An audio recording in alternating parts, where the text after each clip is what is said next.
So now we're heading outside. We're going to see the solar eclipse. So here we are in my front backyard. I'm gonna show you. This is my phone. Anyway, the sun already got off its angle, so maybe I'll use this iPad. So remember, just don't look at the sun directly. I'm gonna use these glasses. I got these from Moorhead Planetarium.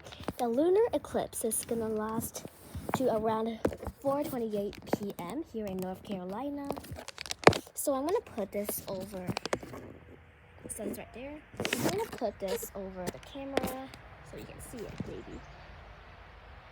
See, that bloody red dot. It's actually the sun. How this glass works is that it filters out everything else except bright lights and the radiation of the sun. So you can actually see the red dot. Look, it actually looks like a crescent right now. Looks like a moon crescent, doesn't it?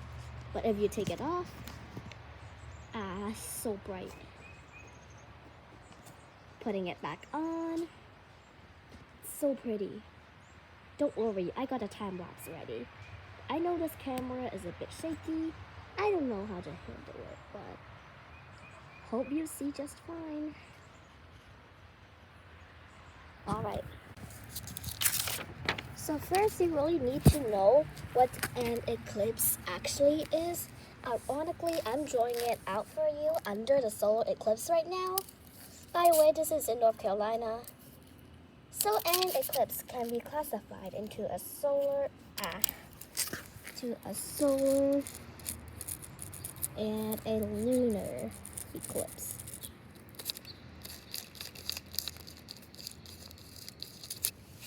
So a solar eclipse is when the moon's directly in front of the sun. And that's the moon. Oh no, my drawings are so crazy in my backyard. I hate this. The floor is so bumpy. Somebody just help me, LOL. Oh my gosh, my paper's breaking. This is the Earth. I'll draw it out for you best I can. This is the moon. So the sun's shining its radiation on the moon. And how you see it from Earth is the sun, basically, but the moon's blocking it. So probably the moon like this. So that's actually the crescent you'll see right there. So that's the crescent I just showed you. Or maybe I will show you a bit later. A lunar eclipse, meanwhile, is when the Earth is in front of the moon.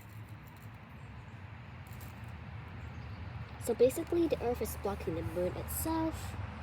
Probably you have to wake up at a really late time into the night, probably after midnight, to actually see a lunar eclipse. So a total solar eclipse is when the moon directly goes in front of the sun. So we can see that in Texas, but in North Carolina, we cannot see it. We can only see a partial solar eclipse. So a total solar eclipse, that's called solar eclipse. Maybe we can call it SE. Happens 1 in 375 years. That's a lot, right? And also, in case you want to know, the dark side of the eclipse is called umbra, while the bright side of an eclipse is called the penumbra. I'm not sure if I'm spelling this right. I don't have a script here. I'm just talking about my mind. Basically, this is the weirdest drawing in the world. I look like a total idiot. Just please don't judge. I'm so bad at this, especially if the ground is so bumpy. So there you go. Anyway, I promised you I'm going to let you look at the sun again. I mean, this is an iPad camera. It won't damage your eyes. I'm gonna put these glasses in front of the camera.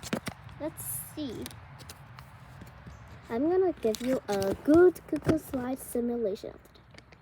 Oh my gosh, the eclipse is almost ending. Let's see what the time is. It's about 3:48. There's plenty of time before the eclipse ends. Good luck to that. by the next total solar eclipse, I'll probably be like 375 years old.